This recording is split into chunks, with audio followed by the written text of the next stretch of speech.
Amid the fry towel controversy, Laguna Governor Ramil Hernandez is standing by Jollibee.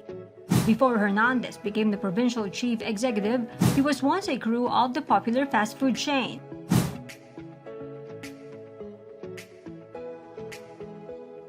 In a Facebook post, the political looked back on how he was able to earn money and gain friends while working for Jollibee.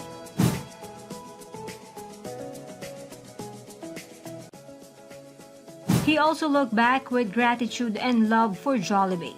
Hernandez was able to finish his studies while working for the fast food chain.